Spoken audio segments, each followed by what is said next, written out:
மகர ராசிக்கு ஏப்ரல் மாசத்துல 7.5 சனி விலகிடுச்சு அப்படின்ற மாதிரி சொல்றாங்க. உண்மையாவே 7.5 சனி விலகுதா மகர ராசிக்கு? என்னங்க இப்படி கேட்டு விட்டீங்க? ஆக்சுவலா பாத்தீங்கன்னா 7.5 வருஷமாக தன்னுடைய வாழ்க்கையில பல கஷ்டங்கள் பல போராட்டங்களை கடந்து வந்த மகர ராசினியர்களுக்கு கேட்டீங்கன்னா உண்மையிலே சொல்லுவாங்க. ஸோ அவ்வளவு அழுத்தம் அவ்வளவு போராட்டங்கள் இருந்துச்சு. இந்த போராட்டத்துக்கு முடிவு கிடைக்காதா, நான் நினைச்ச விஷயத்த சாதிச்சு என்னுடைய திறமையை நான் வெளியே கொண்டு வர முடியாதான்னு சொல்லி எத்தனை நேயர்கள் ஏங்கி கொண்டு இருக்காங்கிறத நம்ம வீடியோல அவங்க கமெண்ட் போடுறத வச்சு நம்ம தெரிஞ்சுக்கலாம்.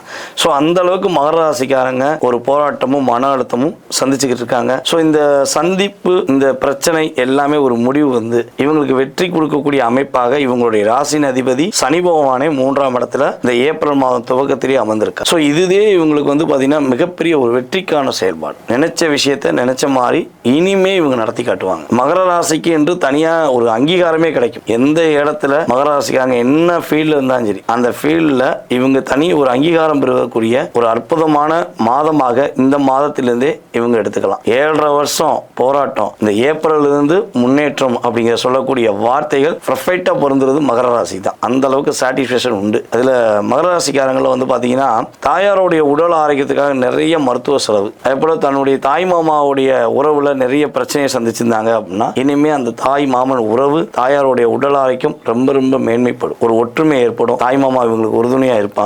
ஸோ அதே போல இன்னொரு விஷயம், இவங்களுடைய அம்மாவின் உடல் ஆரோக்கியத்துக்காக மருத்துவ செலவு இனிமே செய்ய தேவைப்படாது. அம்மாவும் நல்ல உடல் ஆரோக்கியத்துல ஒரு நல்ல மாற்றத்தை சந்திப்பாங்க. அம்மா வழி சொத்து கிடைப்பதற்கான வாய்ப்புகள்லாம் மகர ராசிக்காரங்களுக்கு இருக்கு. பங்காளி சொத்து பிரச்சனை ஒரு பக்கம் இருக்கட்டும், அம்மா வழி சொத்து எதுவும் கிடைக்கலன்னு சொல்லி வருத்தப்பட்டாங்கன்னா அம்மா வழி சொத்து உறுதியாக மகர ராசிக்காரர்களுக்கு கிடைக்கும் என்பதை இந்த ஏப்ரல் மாசத்துல உறுதியாக சொல்ல முடியும். ஸோ அதுக்கு அடுத்தபடியா இன்னொரு விஷயம் பாத்தீங்கன்னா மகர ராசிக்கு தன்னுடைய கொடுத்த வாக்கை காப்பாற்ற முடியலன்னு ஃபீல் பண்ண யாரெல்லாம் இருக்காங்களோ இனிமே கொடுத்த வாக்கை காப்பாற்றுவாங்க. அந்த வாக்கு மூலமாக இவங்க உயர்ந்த நிலைக்கு போவாங்க. அந்த அளவுக்கு கிரகங்கள் இவங்களுக்கு ரொம்ப சாதகமான சூழ்நிலையை எதிர்நோக்கி கொடுப்பதற்காக காத்திருக்கு.